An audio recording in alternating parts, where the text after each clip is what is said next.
Hey guys, welcome back to Young Americans Abroad, your best place for weekly content on young American soccer players playing overseas. My name is Austin.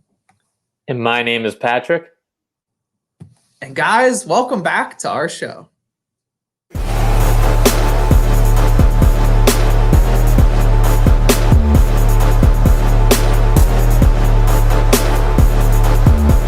So guys, it's great to be back. Thanks for sticking with us through our little hiatus. But we had some things go on that we needed to take care of. But hey, we're back now, and it's going to be a rough topic to come back to, Pat. Unfortunately, it couldn't be on good terms. Yeah, I was thinking about the timing of that. Again, nice to be back filming, Austin. It's been a while. Back to my old spot here, but excited for the viewers here to give you that good content again. But maybe not necessarily the best. Most in exciting content today in terms of success. Yeah, but we are passionate about U.S. soccer, and I know a lot of people on social media are as well, and we have a lot to talk about for sure. Because we want to take a look, Pat. How did we get to this point again?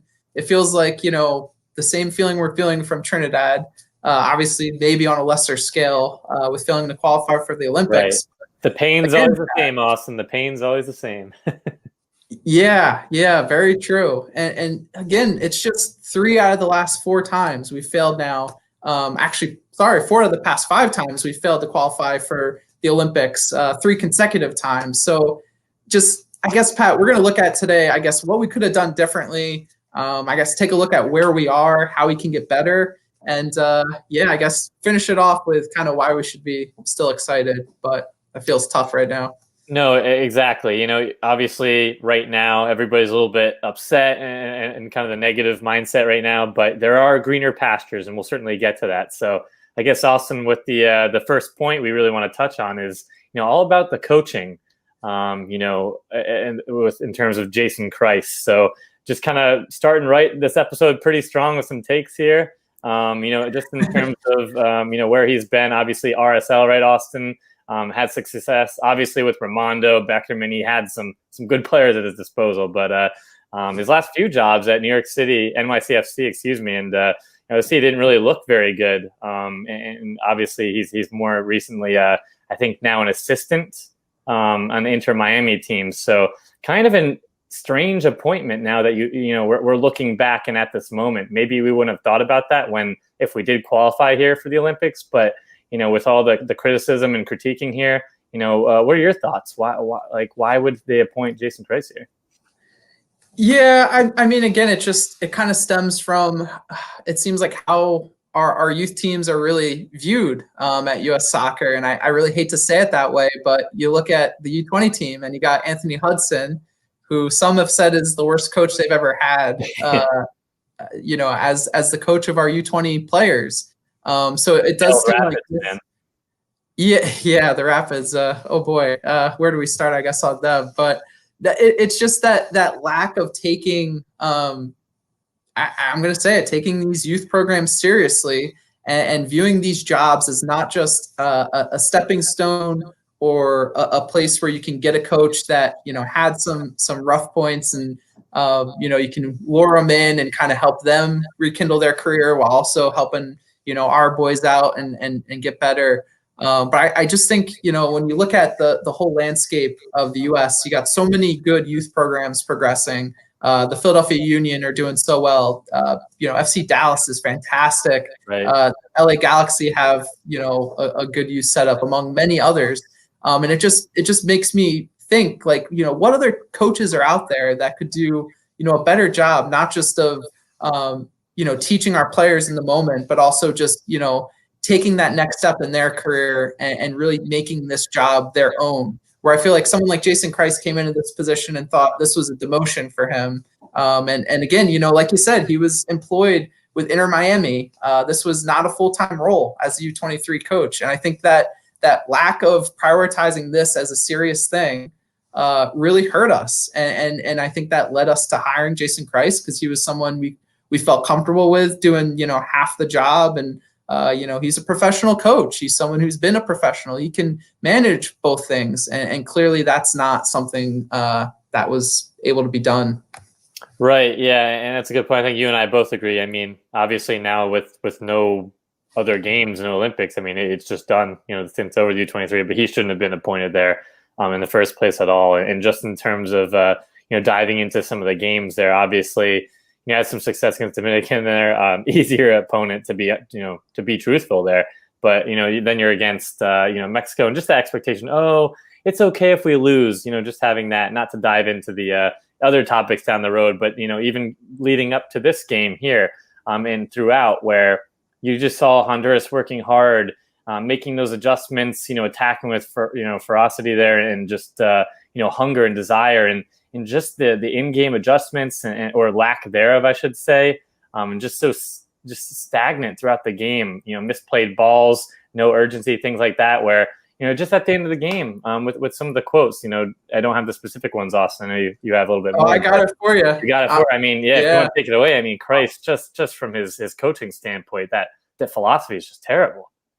Yeah, I mean, I couldn't believe it. You heard him after the game basically say that this is, the I don't even know how he put it, but like basically everyone was not their sharpest. People lacked confidence. It was something that he was surprised to see, and thought this was, very uncharacteristic, and was shocked by it. And it's just that lack of accountability. Like, these are players you handpicked. You trained for a month, and you're telling me that they looked like they didn't look sharp in the game and they didn't look confident. Like, it's your job to get them to that point. Obviously, some of these players are in preseason and maybe didn't play enough, or like get themselves sharp enough coming into camp. Sure, but you got to be like as the U23 coach, you should be the one making sure players, checking in with them during the offseason after they finished up in MLS, saying like, hey, we want you for this camp. Like, you got to stay in shape. Here's what you need to do. Here's what I'm telling you as your coach in some capacity to do.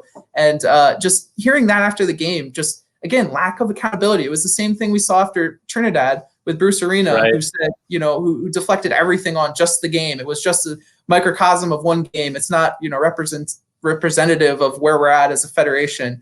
And it's just like, are you kidding me? And that quote, Pat, was, he said, it's a fact of life that you lose more than you win.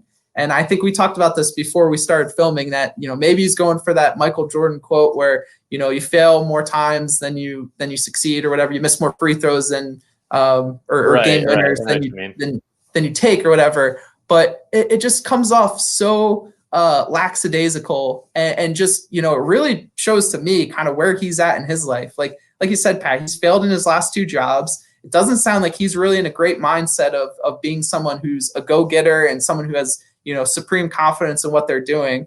And I just, it just sucks, because I don't want someone like that managing, our youth and being that influence in their lives. Like, I can only imagine as a player, if you have a coach who just comes in and is kind of fair weather, doesn't really like imprint himself onto the squad. It's got to be so hard to like go into games and feel confident in what you're doing. And it just like, it sucks. Like, obviously we're looking back, hindsight is 2020, but at the same point, like, this was a warning sign from his hiring. Like, I remember being upset about his hiring 3 years ago, whenever it happened, 2019.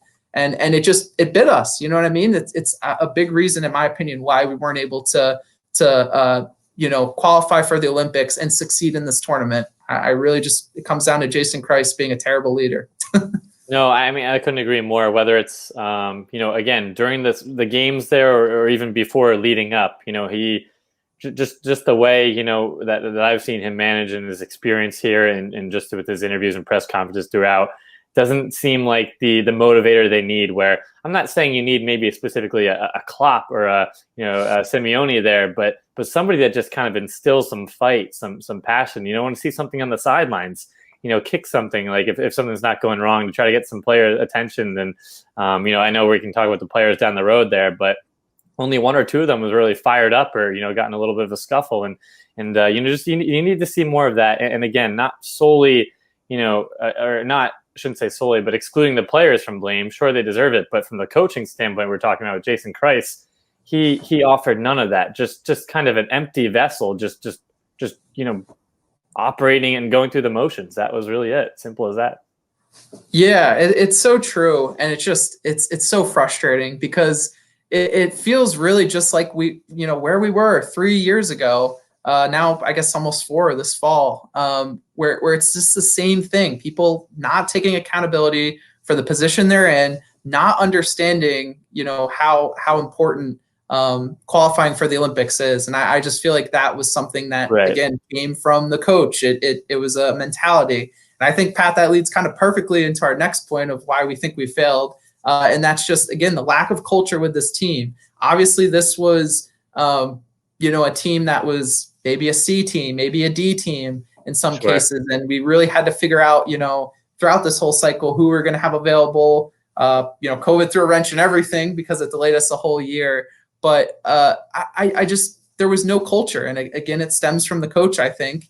And just the priority we put on this tournament. I think this was such a big stepping stone to what I'm hoping we're still going to be able to accomplish at these next 2 World Cups. This was a time to really prove that we've matured as a soccer program and that we have players who can deliver and not just, qualify for a single tournament, but just say we're going to do something and then go do it. We haven't really done that yet. And that's where I feel like, this culture thing just hasn't taken shape right. It didn't take shape right. Right. No, that's a really good point. And just, it's now, like you said at the beginning, 3 straight times, we haven't qualified now for the last 5. And even from the senior team, with Trinidad, it's that same kind of that culture mindset where, we're the U.S., we're such a big country, these are kind of the minnows of CONCACAF still. And it still comes back to bite us every time. There's just this culture of you don't really even think about losing or even this being a just an option or anything that could happen until then they lost. Then everything kind of all hell breaks loose almost. Or now we need to change this and that, or we shouldn't have done this. It's just kind of like going into it just thinking we'll get by a Costa Rica, El Salvador. Maybe we won't beat Mexico. We can go for a draw, but we'll be okay against a Jamaica or something like that. And that's just terrible culture where it stems from. Yeah, and especially when you look at other teams and how they set themselves up to succeed in this tournament. Honduras, they made their 4th consecutive Olympic good tournament. For them. Good for them, Austin. Yeah, it's great for them, but they clearly have a process of how they went about. Like, I'm sure, if you really took a look at how they set themselves up over the last few years, it was to prepare for this game that they played, last night. We're recording on Monday. And they succeeded because they had a plan, I'm sure. They had a way that they were going to treat this qualification process. And that's something that I think we tried. I'm not going to sit here and say we didn't try. We didn't, take this with at least some seriousness and try to call up, a bunch of different players in hopes that we were going to have, some players that fit this, where we're at with teams not being able to release them maybe for a FIFA window and everything. Like, I understood that we needed to cast a wide net at the beginning and kind of figure that out as we go. But when you look at a team like Mexico, they started their plans for this, the game that took place last night. What was it? 3 years ago in 2018, they basically started their U23 team then. And I remember when it happened too, because, just me not having the foresight at that point. I remember thinking they called up players who were 19 and 20 years old for a U23 team. And I think this was to play in the Toulon tournament, if I'm not mistaken. I think you're right. And I just remember thinking like, they're not like taking, players closer to 23. I wonder why they're doing that. Why are they trying to stick it out? And this is obviously, 2 years out from qualifying for the Olympics, halfway between cycles. Looking back, that's such a great approach to take, getting a group of players. A lot of these players have played a lot of games together, even some for the full, Mexican national teams at times together. And they really just built a culture that prioritized, getting to this tournament. Obviously, it means a lot for them because they won the tournament in what was it, 2010 or 2012, Pat? So that was, I feel like that's always helped them understand the seriousness of this tournament and how big it is. But I think, if we did something similar, I think we could have been in a better place. Right, and I think some of the other stats too. I think on the Scuff podcast I was listening to where they mentioned just in the last few years or so there that 40 Mexican U23 camps versus the 14 for the U.S. I mean, that is just a ridiculous number there in terms of just getting together, planning, being with the group, like you said. I think it's so important to maybe have that continuity. Maybe, like you said, we don't get the players with the FIFA window or the call-ups or injuries, things like that. All the factors, COVID. I mean, it's just been craziness, but that's still not an excuse at all. And I think again, you need to have a really good plan in place and have the right systems. Obviously, it's still kind of being built out, with the Berhalter era. But I mean, still, I think that's another thing too, the excuse factor where. That's certainly a lot of what the program has done in the past and is currently doing, where it again stems back to the accountability and taking accountability when the results aren't going your way here. Yeah, and I think another thing too, and maybe this will move us on to our third point. But the players that were brought into this camp really didn't understand. I think the situation that they were in. These are a lot of players were called up to this camp that didn't have great involvement throughout this U23 process.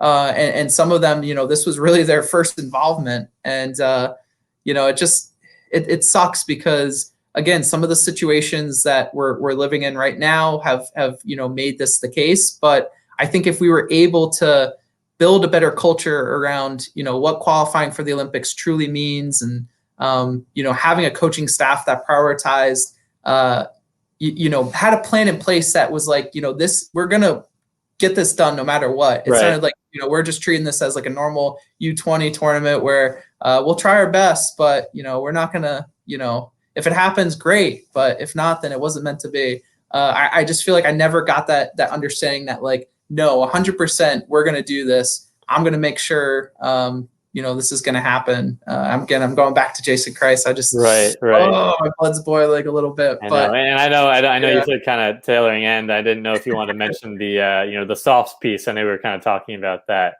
Off the camera there. I didn't know if you wanted to kind of save that exciting topic for our viewers here until later or now. Yeah, I don't want to get in trouble too, but just last night, like we're pushing for this goal. And we just have certain players who are just content with, not being the person who takes ownership and tries to do something, or just doesn't give their all. Doesn't a perfect example of someone giving their all was Sebastian Soto. I think it was in the final 5 minutes of the game. He went up for a header on a nice cross into the box. Completely got demolished by the Honduras player, and was on the ground in pain, with his head hurting. And I think it was Jesus Ferreira, if I'm not mistaken, who came up to him and literally picked him off the ground and was like, come on, we got to get up. We can't sit down on the ground and sulk right now or feel bad about ourselves. And to his credit, he got right back up, brushed it off best he could and was ready to go for the corner. And it's just, I didn't see enough of that. I saw a lot of the players, at the end of the game, I get it. These games happen very, in quick succession, and they were tired. But, this is something that was so much bigger than them, which I hate to say that, but this is something that you needed to just, get upset about. We're in a bad situation. Like, you shouldn't be just okay with that. You should be, I'm not a professional athlete. I don't know how to manage my emotions when I'm fatigued. But at the same time, I feel like there is a part of me that's very passionate. And whenever I'm, in a bad situation or I'm being tested, that anger is going to come out in me. And it, Jesus Ferreira, I saw it in, David Ochoa at times was upset, and he didn't. Right. I'm sorry to interrupt you there. I was going to say he didn't have, obviously with that goal, but we wouldn't even gotten that point without him. I mean, he had a pretty good tournament overall, and that's somebody I think down the road, don't want to go too far down that path that we'll see in the future, but that's somebody again that showed that kind of fight where again that kind of stems from you didn't see it from the coaching staff or maybe instilled in that way, trickling down to the players. Yeah, so I guess let's move to our third point with players. If you want to start us off, Pat. Just the selection of players. Obviously, there's so many different factors that go into it, but also just it's just Oh yeah. the way we selected players too. So I guess we'll start off with just, you know, thinking of all the possible things that, you know, stopped us from getting the players we wanted. So obviously you had, you know, MLS teams in preseason. You had certain teams not wanting to release players. Cough, cough, Atlanta United. Sure. You Prior also to had, Champions League. yeah, you also had, you know, players in Europe who are in great spots with their club, i.e. Christian Pulisic, Weston McKennie. Clearly, you're not going to take them away for this tournament. That makes sense. I get it. McKenzie just moved. Right, right. And you also have, you know, some quarantine protocols that players have to obey. And, you know, I don't know everything about those situations. So maybe there's more nuance to it than I'm thinking. But just in looking at some of the players we called up to this USMNT team, you know, Eric Palmer Brown would have, in my opinion, if he was on this team, he could have been a captain. Like he was a U20 captain. He spent 2 weeks training with the USMNT. Obviously, the camp for the U23s was, you know, basically from the beginning of March until now. But you saw players like Johnny Cardoso come after his season was done late. So I don't understand why we couldn't have taken some players from Europe, you know, bearing the quarantine protocols. Maybe that's the good reason. But like, I think Eric Palmer Brown could have been a good player to get as a center back, because I think center back was arguably our weakest position on this roster. And I think, you know, midfielder was a close second, but I think you could argue that Jason Kreis's selections were really crappy and terrible to begin with. But I think you could have gotten him. I think you needed someone like Brendan Aronson. You know, when you look at his situation, he's obviously playing a lot for Salzburg right now, but Salzburg have Jesse Marsch there who, you know, you can make that connect with him and hopefully haggle with him to get Brendan Aronson. It's not like Salzburg's, you know, lacking in quality. Right. I think they could have missed Aronson for a month if we're being completely honest. And, you know, there's definitely some other players like Chris Durkin. You know, he wasn't called up to any team and he's been playing a good amount with his club, but also kind of been on the bench back and forth. I think he could have been a perfect option at center back against, you know, some of these teams who are not too good with the ball. Right. I think you touched on Durkin too.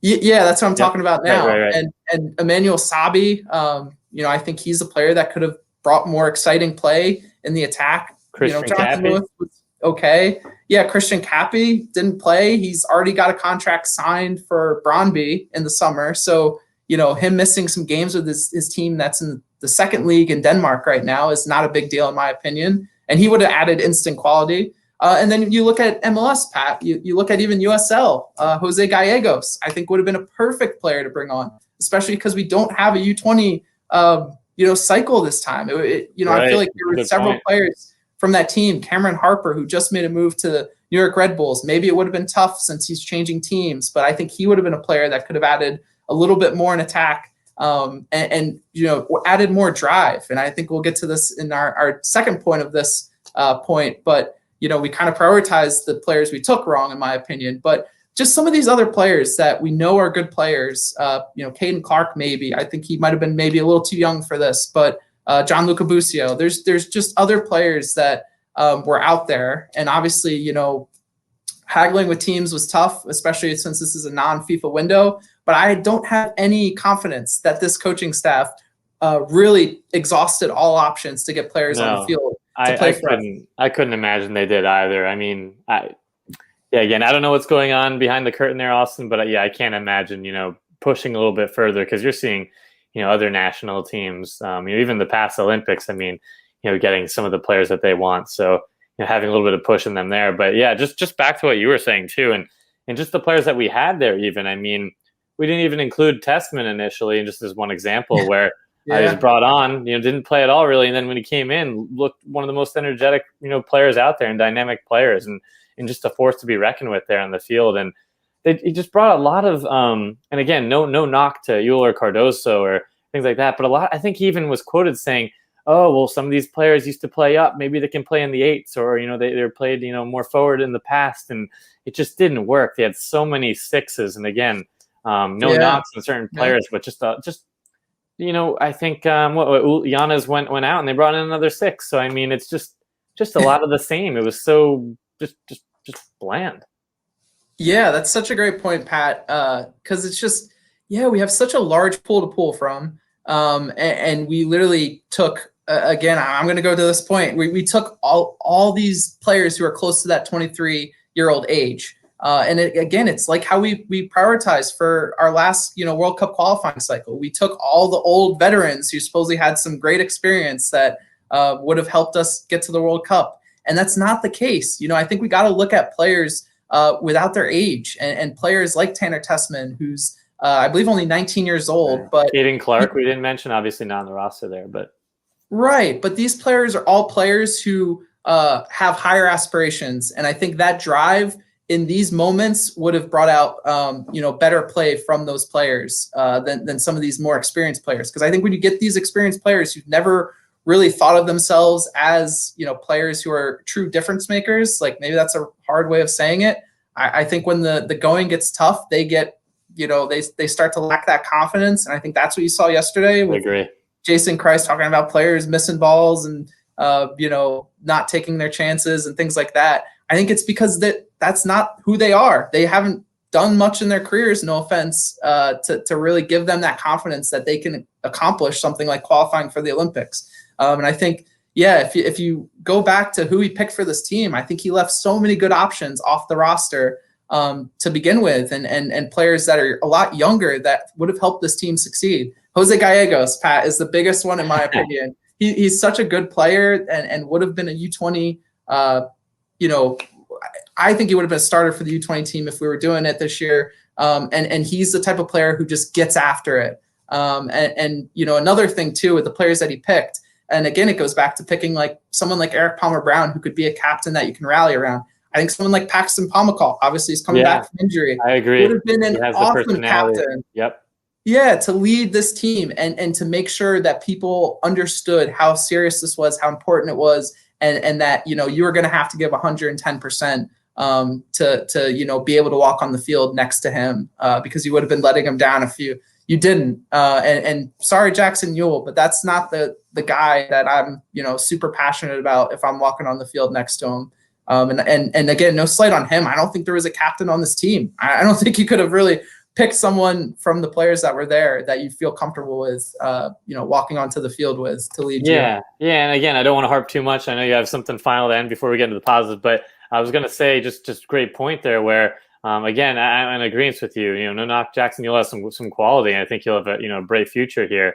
But I just think in terms of what the group has brought and just no real leader where they were thrown together, obviously COVID, other circumstances, but just having that maybe a few camps or having the group for a year or two out, they really needed just that cohesiveness and having somebody as that true leader, locker room and on the field to help drive them and rally them in certain game situations where again, it's almost, I don't want to compare it to like you're playing a rec game and you're just playing all together for the first time, just picking random individuals, but that's kind of how they played. Yeah, and I think again it goes back to being greedy. Like this, I feel like Jason Christ treated this as like something that was inconvenient for other teams, which I get in the grand scheme of things. I think it would have been very hard to get more players than we got, but I think he's got to understand that like his job is to qualify for the Olympics. Like he shouldn't take no for an answer. You know what I mean? Like he should get on players' phones and be like, talk to players and get them to be like, hey, like, we really need you to succeed and be, to qualify for the world, the Olympics. Like, we need your help to tell the clubs, hey, like this is a priority that I want to make this a priority in my career. This is something I need to do. And I feel like he would have just stopped at, the clubs. He wouldn't have really talked much to the players and been like, it would be great if we had you, but I just think he needed to identify who the key players he needed to have on this team to succeed and to qualify and make those players his priority in calling them up. And I think he failed to have the foresight of that or just have the confidence in himself to do that. It just seems like a horrible leader. And here we are back talking about Jason Christ. I know. It's all kind of circling back, Austin. So I didn't know if you had anything additional, but, wanted to the optimistic, people we are. I didn't know if you wanted to move to that right now, if you had anything else to add there. Yeah, I think it might be time to get back to on the optimistic train. But looking ahead, obviously, again, this was such a C, D team to begin with. We have so many talented players that are, already playing for first teams and they're U23 eligible in Europe in the Champions League. So at the end of the day, this is not nearly as big of a blip on the record as failing to qualify for the World Cup. But Yeah. it's just, that's great. And that's going to be good in the coming years. Looking at the USMNT roster, and even thinking of some players like Tyler Adams, Weston McKinney, and Tim Weah that didn't make that roster just because of COVID issues. That was about 20 players that we could have called up to this team that are already playing for our full national team, in some capacity. Some obviously were kind of surprise additions or, maybe not there in a full strength USMNT, but right. I just think that's so important to keep track of and not to lose sight of, because we didn't qualify for the Olympics. We failed to prove to people that we could accomplish a goal that we set. That's how I'm feeling right now. So that's bad, but at the end of the day, we still have the players, maybe not the full federation at the moment, but the players that can help lead us to glory one day. Absolutely. And let me preface, not make an excuse, but yeah, it's not like this was our A or B team, and again, no excuses here. We failed to qualify for the Olympics, but we have a plethora of talent there through the pipeline. And I think all that has stemmed from the past, obviously with Pulisic and seeing him go on the greener pastures and players following abroad. But all the side with the MLS and USL has done. When NASL dissolved and USL Championship League One, started to form and take place and really developing, up to their MLS clubs. I mean, it's just been a really good relationship, as well as the partnerships, Austin, with the European clubs like Bayern, Dallas, Barca academies throughout here in the US. I mean, you're just seeing all that, come to fruition, and the American game being really put on the map and well respected from players you just mentioned, McKennie, Adams, Des, Pulisic, all of them, et cetera. We can go on and on. So it really is a bright prospect. This is certainly a dark time right now, but it certainly will get better. Yeah, and you make such a good point with the academies. They've done such a good job. FC Dallas, Philadelphia Union. Right. The Union. Yep. I think the Galaxy do a great job too. RSL. It just there's more good examples of academy structure, and just it feels like more progression towards where we want to be in the future. And just the fact that MLS now is starting to sell Americans for I feel like more of a real market value is so crucial, because to be honest, like, players need to be playing in Europe if we're going to be the best version of ourselves right now. And the fact that MLS teams are understanding that, and again, creating a platform to sell players on to do big things, like it's just so positive and exciting. So I again, it's just, you don't want to lose sight of that in this, exactly. dark time, as you said. So, yeah. No, I mean, exactly. I mean, you couldn't have said it any better. And I just hope, that, and I really do hope, and I think it all stems back again. Don't want to spin our wheels here with the culture and everything, but, we really do need to start holding, everybody accountable, players, coaches, the federation, everything, where it's not just, just like in Trinidad, we were talking off camera, I was having flashbacks of that moment, but how horrible that feeling was. And then, obviously, we're building something great here. And then we get lovely Sarachan, and then we get, the U20 appointment, coach. It's slipping my mind right Anthony now. Hudson. Yeah. Anthony Hudson, and even Greg Berhalter to some extent. Yeah, right. So, I mean, we've come around, I guess, but it's still we're coming around. But just some interesting points to bring up here, and I do firmly believe that I'm going to be optimistic, for this coming World Cup. But I think when it's all said and done, Austin, when it's the U.S., Canada, Mexico hosting, we are going to be that Belgium, that golden generation will be, thriving.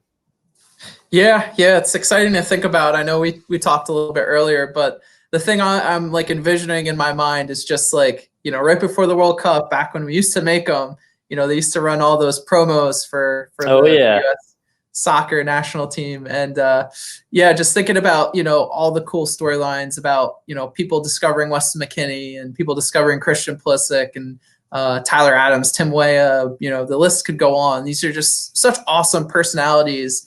And I just really feel like they're destined to do, great things, and it's going to be a fun time. So, I guess with that, Pat, we got to finish like we always do. So if you like this video, make sure you subscribe to our channel down below and like this video. Yeah, absolutely. And check out, TikTok, Instagram, Twitter, always putting out, great content. We're back, unfortunate with the Olympic team here, but we'll see some of the players, getting back to their clubs here, fired up, ready to succeed. So, be on the lookout for all of that. Yeah. And we also have this, episode. This episode will be available in podcast form on Apple Podcasts, Google Podcasts, and Spotify. So check us out there.